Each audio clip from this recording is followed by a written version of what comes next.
Yesterday, ANC President Cyril Ramaphosa urged ANC councillors to emulate municipalities governed by the Democratic Alliance. The ANC President was addressing party councillors from across the country at the FNB Stadium. Ramaphosa outlined the Service Delivery Action Plan, which was adopted by the party's National Executive Committee meeting at the weekend. He detailed what the ANC expects from the councillors in municipalities as the party prepares for the 2026 local government elections. Ramaphosa conceded that South Africa's best-run municipalities, he says, are those governed by the DA. First, let's take a listen to what the ANC president had to say. Those municipalities that do best are not ANC-controlled municipalities. And I can name it here because there's nothing wrong with competition. They are often DA-controlled municipalities. We need to ask ourselves, what is it that they are doing that is better than what we are doing? And there's nothing wrong with us saying we want to go and see what Cape Town is doing. We want to go and see what Stellenbosch is doing. How do they craft everything? We need to be moving up the ladder of being good at what we do. We cannot forever stay at the bottom. It hurts me deeply when I continue to see that our municipalities sometimes tend to move even backwards. All right, let's speak about this further now. We speak to Professor Bheki Mngomezulu from the Center for the Advancement in Non-Racialism and Democracy at the Nelson Mandela University. Prof, good evening to you and thank you so much for your time. Is it an own goal or is it him trying to make his point, as he says? No, it's an own goal. In fact, it's an indictment, not just on the president, but also on the ANC as an organization. All that was needed here was a strategy. If indeed you feel that the DA is doing fairly well in the municipalities where it is in charge, or you feel that the DA is doing well in the Western Cape, the best you can do is to delegate a few people behind the scenes, go and sit down with the DA, take notes, come back and implement, let the people see the impact of whatever discussions that you had.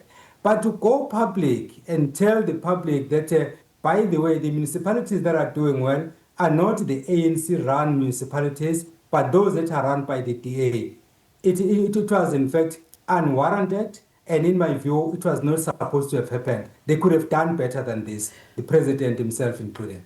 What are the implications of this, especially because when you look at the Democratic Alliance, they're going to town with this and they're owning it, and certainly for them it has given them some kind of a boost when it comes to the road to the local government elections? No, you can't blame the DA. If I was in the DA's fate, I would have done exactly the same, because all along the DA has been arguing that where it governs well. At one point, in fact, I said that if you own a spaza shop, you cannot compete with someone who owns a mall. And in that case, I was trying to defend the ANC indirectly, saying that the ANC controls 8 of the 9 provinces. Therefore, it has a lot of work to do. But then all that defense will amount to nothing if the president of the party concedes that, in fact, we are not performing as we should. And he says that in public. Obviously, the DA has scored more points without having to fight for them. In other words, you see the ANC canvassing for the DA even before the local government election. Then other political parties are watching and looking at this thing and then, of course, laughing the loudest laugh we can ever hear of. 2 questions arise from that. The first one is, does the DA, though, govern as well as he says? Not necessarily. I've lived in Cape Town for over 10 years. If you leave the airport, you see 2 worlds. One world is made up of shacks, the other world is made up of mansions. That is the reality in Cape Town. You go to Constantia, it's a different story altogether. You go to Khayelitsha, it's a totally different world. So it's a lie to say that the DA is excelling wherever it governs. Even the Western Cape as a province, which is the only province that is run by the DA. There might be pockets of areas where the DA is doing well, but generally, those areas in the main, those areas are not inhabited by the majority of the people of Cape Town. So it's a lie. And when you look at what he said, right, because it's definitely upset some within the structures, and one can expect that if you are a councillor sitting there listening to this, it might actually make you feel somewhat enraged. What is it likely to do, particularly when you look at the ANC structures in and itself? You know, Sisbongo, let us be honest here. I think we should not blame the president per se, but we should be blaming the ANC. Because the president, after the Palapala matter, resigned. It's a fact. Fikile Mbalula admitted a few weeks ago, he resigned.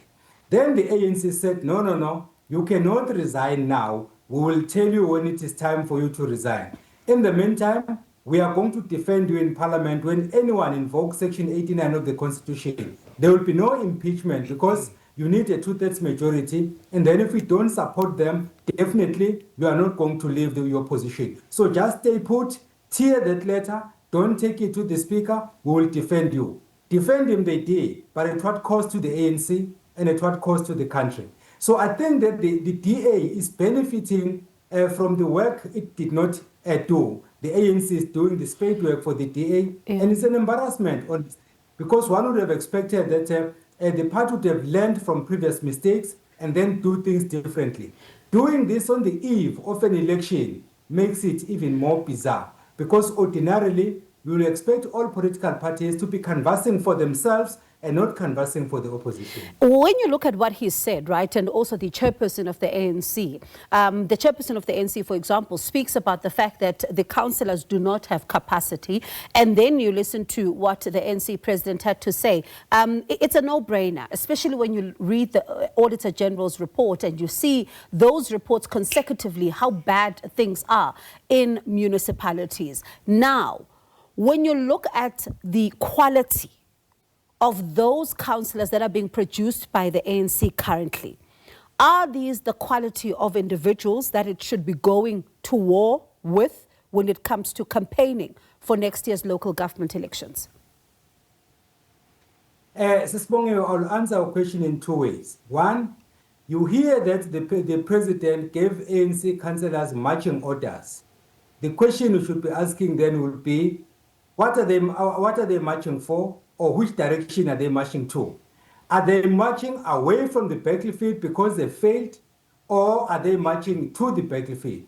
In fact, the former is the case, because if the president was giving marching orders to the councillors, this should have happened in 2021 before they assumed the position of being councillors.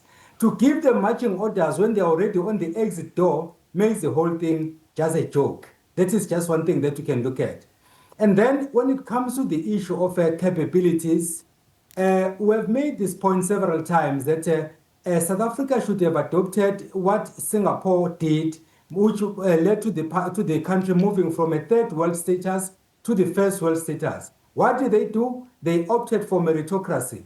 Meritocracy means that you appoint people into positions based on their requisite skills and knowledge, not because of factions.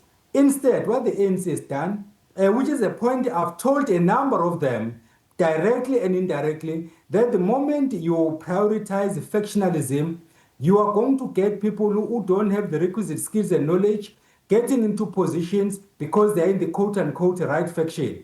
And then people who are in the other faction, even if they are capable, they will be left by the wayside. And the end result will be what the president has admitted, that will have councillors who are not performing because they didn't qualify to be there in the first place. Why are you surprised? Are you shocked as the president is always shocked? No, I'm not shocked, because the moment you get someone who doesn't have the requisite skills and knowledge into a position, don't expect miracles. You cannot take me, for example, and make me a finance minister. That will be a recipe for disaster. I don't qualify, and I'll be honest to tell the president, Mr. President, I appreciate the fact that you appointed me, but can you please look for another position? I'm not fit for this position. That is honesty, and that is how we'll take this country forward. Prof, appreciate your time this evening. Thank you so much for talking to us. That was Professor Bheki Mngomezulu from the Center for the Advancement of Non-Racialism and Democracy at the Nelson Mandela University.